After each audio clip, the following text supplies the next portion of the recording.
सर्दी की वो भयानक रात मैं कभी भूल नहीं सकता। आज भी जब वह डरावनी रात मुझे याद आती है तो मेरे रोंगटे खड़े हो जाते हैं और मैं खुद को कोसता हूँ कि मुझे क्या सूझी थी जो मैं अपनी गर्लफ्रेंड और अपने दोस्त व उसकी गर्लफ्रेंड के साथ डाक बंगले पर रात बिताने के लिए रुक गया। मैं अपनी प्रेमिका मैगी, दोस्त ल्यूक और उसकी प्रेमिका डोरा के साथ बर्फीली वादियों में स्केटिंग का लुत्फ उठाकर लौट रहा था। सर्दियां शुरू होते ही हम वहां जरूर जाते थे ताकि सर्दियों से ठिठुरते पहाड़ों और वादियों के खूबसूरत नज़ारों का लुत्फ उठा सकें और स्केटिंग कर सकें। अभी शाम का धुंधलाका फैलना शुरू भी नहीं हुआ था और हम वापस होटल की तरफ चल दिए थे। समा है सुहाना सुहाना नशे में जहां है। ल्यूक कार की पिछली सीट पर बैठा अपने प्रेसी डोरा को छेड़ रहा था। उनकी बढ़ती शौक हरकतों ने मेरी सोई हसरतों को जगा दिया। मैंने कनखियों से अपनी मैगी की तरफ देखा। शर्म से उसका चेहरा गुलनार हो रहा था। तभी मेरी नज़र उसकी तरफ की खिड़की से नज़र आते डाक बंगले पर पड़ी। वह एक ऊंची चट्टान पर बना था। आश्चर्य की बात यह थी कि उसे मैंने पहले कभी नहीं देखा था या कभी मेरी नज़र ही उस पर नहीं पड़ी थी। ना मालूम मेरे मन में क्या आया, मैंने कार का रुख उस डाक बंगले की तरफ कर दिया। अरे साइमन, ये कहाँ ले जा रहे हो? ल्यूक ने मुझे टोका मगर रोका नहीं। यार ल्यूक, वो सामने डाक बंगला देख रहे हो? उसी में आज रात गुजारने का विचार है। कहते समय मेरे होठों पर शरारत मचल रही थी। As you like. ल्यूक के कंधे झटके। जब हम डाक बंगले में पहुंचे उस समय शाम होनी आरंभ हो गई थी। कोई है? मैंने डाक बंगले का दरवाज़ा खटखटाया। कौन है? मैं चौंक कर पीछे पलटा क्योंकि एक मोटी और बेहद डरावनी सी आवाज़ पीछे से उभरी थी। आवाज़ के मालिक की शक्ल आवाज़ से भी भयानक थी। काला स्याह रंग, उस पर एक आंख फूटी हुई जिसका सफ़ेद टेला बाहर को उबला हुआ था। फूटी हुई आंख से लेकर नाक तक गहरे घाव का निशान और उसी तरफ से ऊपरी होंठ कटा हुआ। कुल मिलाकर वह किसी प्रेत की तरह लग रहा था। जी, हमें आज रात इस डाक बंगले में ठहरने की इजाज़त चाहिए थी। उसने एक आंख से घूर कर हम चारों को देखा। उसकी नज़रों का मतलब समझकर मैं जल्दी से बोला, हमें जहाँ जाना है वह बहुत दूर है, इसलिए हमने यह निर्णय लिया है कि रास्ते के खतरों से बचने के लिए यहाँ रात गुजार ली जाए और सुबह आगे का सफ़र तय किया जाए। मैंने सरासर झूठ बोला जिसका मुझे भारी खामियाजा भी भुगतना पड़ा था, मगर उस समय मेरी अक्ल घास चरने गई हुई थी।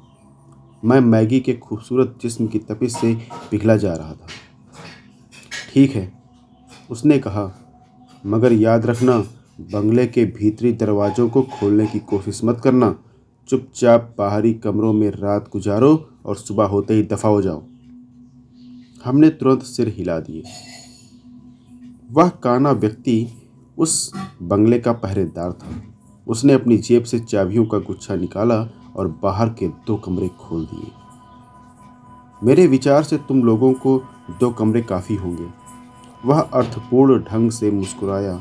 उसकी वह मुस्कुराहट भी उसकी ही तरह भयानक थी। उसके जाने के बाद मैंने डाक बंगले के भीतरी हिस्सों पर नज़र दौड़ाई। एक बड़े हॉल कमरे से दोनों ओर सीढ़ियाँ थीं जो ऊपर बने टेरेस की ओर जाती थीं। नीचे कई कमरे थे जिसके मुंह पर बड़े बड़े ताले लटक रहे थे। ऊपर भी कई कमरे बने थे। हमें नीचे के आगे वाले 2 कमरे दिए गए थे। मैंने जबरदस्त अंगड़ाई लेते हुए ल्यूक को बियर की बोतलें खोलने का आदेश दिया। साथ लाए बैग से ल्यूक ने 4 बियर निकाली।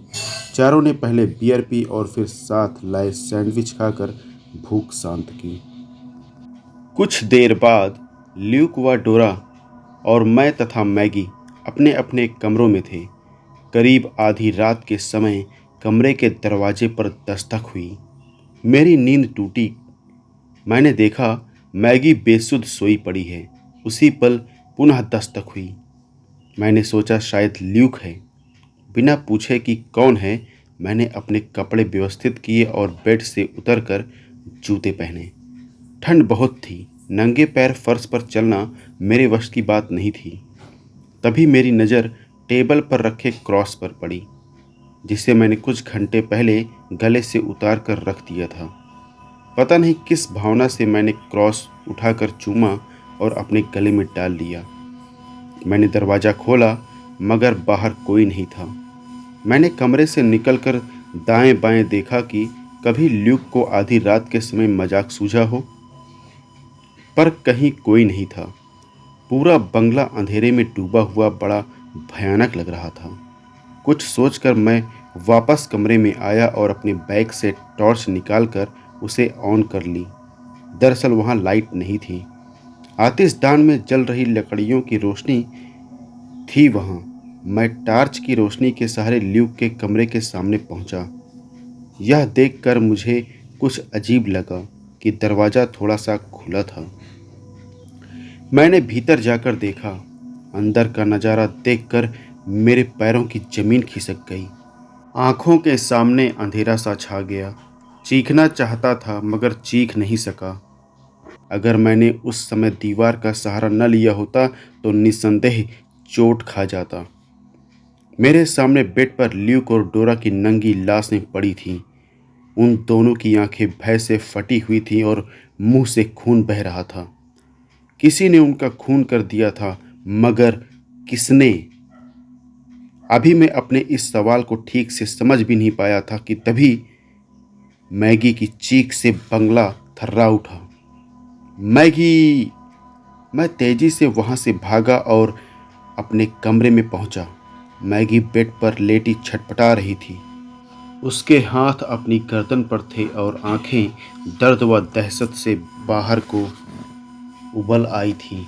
मैं लपक कर उसके करीब पहुंचा। जैसे ही मैंने उसे छुआ, उसके जिस्म को तीव्र झटका लगा और उसने यूं गहरी गहरी सांसें ली मानो कई मील का सफ़र तय करके आई हो।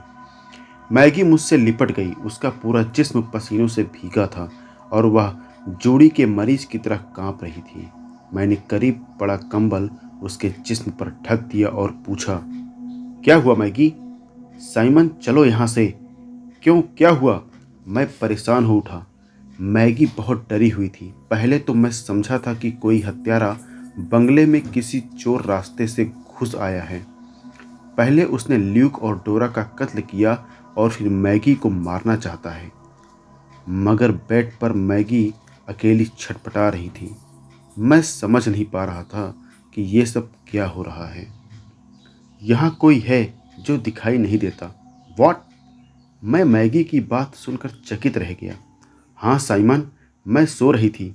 अचानक किसी ने मेरा गला घोंटकर मारने की कोशिश की, मगर जब तुमने मुझे छुआ तो उसने मुझे छोड़ दिया। तुम होश में तो हो मैगी? मैंने उसे झिझोड़ा। मैं होश में हूँ। हो सकता है तुमने कोई ख्वाब देखा हो। नहीं साइमन, मैगी अपनी बात पर जोर देती हुई बोली। मैं सच कह रही हूँ, मेरा यकीन करो। वह रोने लगी। मैंने मुश्किल से उसे चुप कराया। रह रह कर ल्यूक और डोरा की लाशें मेरी आंखों के सामने घूम रही थीं और मैं सोच रहा था, क्या वाकई डाक बंगले में किसी की रूह भटक रही है? अगर यह सच है तो फिर उसने मुझ पर हमला क्यों नहीं किया? मारे दहशत की मैगी की हालत खराब हो रही थी। जब मैंने उसे समझाया तो वह बोली, तुम्हारे गले में प्रभु का क्रॉस है। मैंने सुना है इस तरह की शक्तियाँ ईश्वर से डरती हैं। चलो साइमन, मुझे यहाँ से ले चलो। तभी मैंने ऐसा आभास किया जैसे एक भयानक आकृति कमरे का दरवाज़ा पार कर गई हो। मेरी रीढ़ की हड्डी में बर्फ़ सी ठंडी सिरन दौड़ गई। मैंने जल्दी से मैगी को अपनी बाहों में समेटा और डाक बंगले से बाहर आ गया। बाहर बर्फ़ गिर रही थी। खून जमा देने वाली ठंडी हवा के झोंकों ने कुछ ही पलों में मेरी और मैगी की हालत ख़राब कर दी। उस दिन पहली बार मुझे सर्द हवाएं और बर्फ़ बुरी लग रही थी। बेवजह गुस्सा आ रहा था। चारों तरफ जहाँ भी नज़र जाती थी खुला आसमान और बर्फ़ से ढकी धरती ही नज़र आती थी। एक तरफ कुआं था और दूसरी तरफ खाई। उस समय मुझे चारों तरफ मौत ही मौत नज़र आ रही थी। बाहर बर्फ़ का तूफ़ान हमारी सांसें रोक रहा था और अंदर मौत की छाया हमारे खून की प्यासी हो रही थी। तभी मेरे कंधे पर किसी ने हाथ रखा। मैंने इतनी बुरी तरह चीखा कि सीने में धड़कता दिल भी उछलकर हालत में आता महसूस हुआ। मैं एक झटके से पलटा। मेरे सामने डाक बंगले का पहरेदार खड़ा था। मैंने राहत की सांस ली। क्या हुआ? तुम लोग इतनी ठंड में बाहर क्या कर रहे हो? और तुम्हारे दूसरे दो साथी कहाँ हैं? मैंने संक्षेप में जो बंगले में घटा था बता दिया। क्या? वह चौंका और बोला, चलो जल्दी करो, मेरे पीछे आओ तेजी से। ये क्या गजब कर डाला तुम लोगों ने? मैंने पहले ही कहा था किसी चीज को मत छेड़ना। हे ईश्वर, मदद कर। डाक बंगले से थोड़ा हटकर एक केबिन नुमा कमरा था। पहरेदार उसी में रहता था। मैं मैगी के साथ पहरेदार के पीछे पीछे उसी कमरे में आ घुसा। मैंने देखा दीवार पर प्रभु यीशु की तस्वीर लगी थी। पहरेदार ने पहले प्रेयर की और फिर हमसे बोला, वह शैतान तुम्हारे दोस्त की किसी गलती से आज़ाद हो गया है। अगर आज रात ही उसे खत्म ना किया गया तो वह इस पूरे इलाके को वीरान कर देगा। न कोई इंसान बचेगा और न जानवर। शैतान? कौन शैतान? मैंने जिज्ञासावश पूछा। आज से 20 साल पहले यहाँ पर एक दुर्दांत हत्यारा आ छिपा था, जिसे पुलिस की गोलियों ने मौत के घाट उतार दिया। उसी की रूह ने यहाँ भयानक आतंक मचाना शुरू कर दिया था। ये मेरी फूटी आँख और जख्म के निशान इसी शैतानी रूह की देन है। मगर संयोग से कुछ पादरियों ने इस रूह पर काबू पाकर मुझे बचा लिया था। वह रूह इसी बंगले के एक कमरे में कैद कर दी गई थी। उस समय उसे खत्म करना मुश्किल था। क्यों? पहरेदार की बातों ने मुझे आतंकित कर दिया। उन पादरियों का कहना था कि किसी विशिष्ट नक्षत्र और समय पर ही उस शैतानी रूह का खात्मा किया जा सकता है। उन्होंने मुझसे वादा किया था कि वे खुद इस विशेष समय पर यहाँ आ जाएंगे, मगर उनके आने तक हमें उस रूह को कमरे में ही कैद रखना था। जरूर तुम्हारे दोस्त ने उस कमरे को खोल दिया होगा। अब क्या होगा? मैगी का मेरे मारे दहशत के बुरा हाल था। तभी बाहर जोरों से बिजली कड़की और बारिश होने लगी। उफ खुदा, यह क्या हो रहा है? बर्फ की जगह बारिश? यह सब उसी शैतान की करामात है। कुछ देर बाद चारों ओर ऐसा सन्नाटा छा गया जैसे कुछ हुआ ही न हो। न बिजली कड़की, न बारिश हो रही थी और न ही बर्फीला तूफान आ रहा था। खट खट, अचानक दरवाजे पर दस्तक हुई। हम सभी बुरी तरह चौंके। कौन? डरो नहीं फ्रांसिस, हम आ गए हैं। आज वह रात आ पहुंची है जब इस शैतानी रूह का खात्मा हो सकता है। बाहर से आते स्वर में गिरजाघर के घंटे जैसी खनक और पवित्रता थी। फ्रांसिस ने दरवाज़ा खोल दिया। सामने सफ़ेद चोगे पहने 3 पादरी खड़े थे।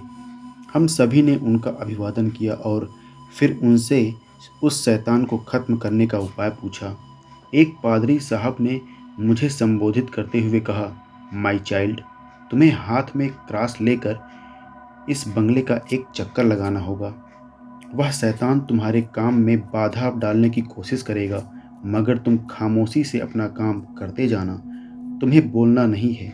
वह किसी भी रूप में आकर तुम्हें बोलने पर विवश कर सकता है, पर तुम चुप रहना, ईश्वर पर भरोसा रखना। भूत प्रेत और शैतान का नाम सुनकर ही मेरी हालत खराब हो रही थी। उस पर यह नया फरमान कि रात के अंधेरे में उस भूतहा बंगले का एक चक्कर। मैं मन ही मन प्रभु को याद करने लगा। पादरी साहब ने मुझे एक बड़ा सा क्रॉस देकर कहा, अब खुद ईश्वर तुम्हारे साथ है। कोई दूसरी शैतानी शक्ति तुम्हें छू भी नहीं सकती, मगर इसके लिए तुम्हारी प्रभु में सत्य व दृढ़ आस्था होनी अनिवार्य है। क्रॉस हाथ में लेते ही मैंने खुद में एक विचित्र परिवर्तन का अनुभव किया। मुझे अपने भीतर दृढ़ साहस का संचार होता महसूस हो रहा था।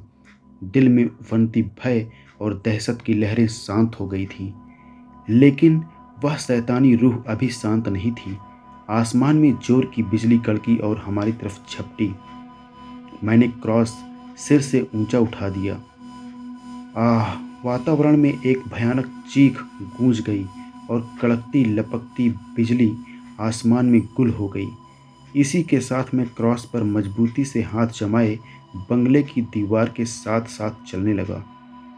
मेरे कानों से अजीब सी गुर्राहट टकरा रही थी, जैसे कोई अदृश्य शक्ति मुझे आगे न बढ़ने को चेतावनी दे रही है। मगर मैं बढ़ता रहा। मेरी हल्की सी चूक मुझे मौत की नींद सुला सकती थी। मेरी दशा सीमा पार लड़ते उस सिपाही जैसी थी जिसके दुश्मन छिपकर घात लगाए बैठे हों और उनकी गोली किसी भी दिशा से सिपाही के जिस्म को छलनी कर सकती हो। अभी मैंने बंगले का सामने वाला हिस्सा पार कर साइड वाली दीवार का रुख किया था। उसी समय एक भयानक आकृति वाला बड़ा सा पक्षी मेरे चेहरे को हवा देते हुए गुजरा। मैं डर गया। मेरे कदम डगमगा गए और हलक में आतंक भरी चीख घुटकर रह गई। हाथ में थमा क्रॉस गिरते गिरते बचा। उस पक्षी की सुर्ख लाल अंगारे सी दहकती आंखें, खुला मुंह और मुंह से झांकते पैने नुकीले दांत। उफ, कितना भयानक दृश्य था। जिस्म से टकराती बर्फीली हवाओं के बावजूद मुझे पसीना आ रहा था। एक बार फिर आसमान में बिजली कड़की। उस क्षणिक रोशनी में मैंने विशालकाय जीव को बंगले के पिछवाड़े की तरफ भागते देखा था। मेरा जिस्म सूखे पत्ते की तरह कांप गया। ठीक तभी अनजाने में ही मैंने धौंकने की गति से धड़कते सीने पर क्रॉस टिका दिया। जैसे चमत्कार हुआ। मेरे मन का भय क्रॉस का स्पर्श पाते ही छिटक कर दूर हो गया। दिल में नवीन साहस का उदय हुआ। मेरी आत्मा से आवाज आई, प्रभु मेरे साथ हैं, फिर कैसा डर। फादर ने कहा था, बंगले का एक चक्कर लगाने से शैतानी रूह शांत हो जाएगी। कुछ ही पलों का सफ़र उस आताताई से हमेशा हमेशा के लिए छुटकारा दे देगा। अगर जरा सी भी चूक हुई तो न जाने कितने बेगुनाह उस शैतानी आत्मा की रक्त पिपासा की भेंट चढ़ जाएंगे। ल्यूक और डोरा की मौत का बदला लेने का इससे अच्छा मौका नहीं मिलेगा। ल्यूक और डोरा का ख्याल आते ही मेरा आत्मविश्वास लौट आया और मैंने दोनों हाथों में क्रॉस को मजबूती से थामा और आगे बढ़ने लगा। साथ ही मैं मन ही मन बाइबल का पवित्र गीत भी गाता जा रहा था। मुझे बोलने की इजाज़त नहीं मिली थी, इसीलिए मैं मन ही मन प्रभु का स्मरण करने लगा। कुछ ही पलों में मैं बंगले के पिछवाड़े जा पहुंचा। वहां पहुंचते ही मुझे ऐसी आवाज़ सुनाई दी जैसे कोई आदमखोर जानवर वहां घात लगाए बैठा हो। मुझे डर ने एक बार फिर अपनी गिरफ्त में लेना चाहा, किंतु इस बार मैं बिना इधर उधर देखे हाथ में थमे क्रॉस को सामने किए बढ़ता ही रहा। कुछ पल बाद ही एक खूंखार भेड़िया मेरे सामने था। वह इतना भयानक था कि मेरे बदन में झुरझुरी आ गई। उसके माथे पर हरे रंग की आंख जगमगा रही थी और जबड़ा खुला हुआ था, जिससे लंबे लंबे दांत बाहर झांक रहे थे। मगर मैं आगे बढ़ता ही रहा। मेरे जबड़े परस्पर कसे हुए थे। मुझे इस तरह आगे बढ़ता देखकर वह भेड़िया पीछे खिसकने लगा। यह देखकर मेरा साहस बढ़ा और मेरी चाल तेज हो गई। मैं बंगले के पीछे का सफ़र पूरा कर चुका था।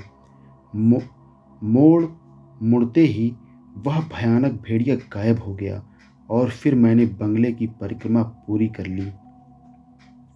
बंगले के सामने पहरेदार मैगी और तीनों पादरीगण मेरी प्रतीक्षा कर रहे थे। तीनों पादरियों के हाथों में मोतियों की माला थी। उनके होंठ फड़फड़ा रहे थे। वे कुछ बुदबुदा रहे थे जिसे मैं समझ नहीं सका। जैसे ही मैं उनके निकट पहुंचा, उन्होंने मुझे चुप रहने का इशारा किया और क्रॉस को जमीन में गाड़ देने का संकेत किया। मैंने ऐसा ही किया। बर्फ में क्रॉस गड़ते ही पूरा बंगला एक खौफनाक चीख से गूंज उठा। मैंने देखा एक नीली रोशनी जिसमें लाल किरणें भी थीं, बंगले के शीर्ष पर घूमने लगी थी। मेरे देखते ही देखते उन रंग बिरंगी किरणों ने भयानक आकृति का रूप ले लिया। उस आकृति का नीला काला रंग था और आंखें व खुला मुंह एकदम रक्तवर्ण। बंगले की शीर्ष से छलांग लगाकर वह आकृति हमारी तरफ झपटी। उसकी चीखें व गुर्राहट इतनी खौफनाक थी कि मैगी तुरंत बेहोश होकर गिर पड़ी। समय रहते मैंने उसका मुंह भींच लिया था, वरना उसकी चीख सारे करे धरे पर पानी फेर देती। मैगी के बेहोश जिस्म को अपनी बाहों में समेटे मैं उस रोंगटे खड़े कर देने वाले मंजर को देख रहा था। वह भयानक आकृति पादरियों तक पहुंच भी नहीं पाई थी कि आग की लपटों ने उसका मार्ग रोक लिया। उस भयानक आकृति के हलक से दिल दहला देने वाली चीख उबली और वह वापस मुड़ गई। पूरा बंगला जैसे तूफान की चपेट में आ गया। सारे खिड़की दरवाजे एक झटके से खुल गए और सभी में से तूफानी हवाएं बाहर आने लगीं। उसी समय मैंने एक चमत्कार देखा। बंगलों को चारों तरफ से आग की लपटों ने घेर लिया। तूफान के थपेड़े आग से टकराकर दम तोड़ने लगे। जैसे ही तूफान शांत हुआ, बीच में खड़े पादरी ने अपनी बंद मुट्ठी में रखी वस्तु पूरी ताकत से बंगले की तरफ उछाल दी। भक की आवाज हुई और पूरा बंगला धू धू करके जलने लगा। साथ ही भयानक मगर दर्द से छटपटाती चीखें उभरने लगीं। हमारे देखते ही देखते एक ज्योतिपुंज बंगले से निकलकर आकाश की तरफ परवाज कर गया। सुबह का उजाला भी फैलना आरंभ हो गया था। शैतानी रूह से मुक्त नया सवेरा। तो दोस्तों, ये थी आज की कहानी। अगर आपको कहानी पसंद आई है तो प्लीज़ लाइक करिए, शेयर करिए, और अगर आप चैनल पर नए हैं तो चैनल को सब्सक्राइब करना मत भूलिएगा। तो मिलते हैं अगली कहानी में। तब तक के लिए गुड नाइट। जय वीर बालाजी।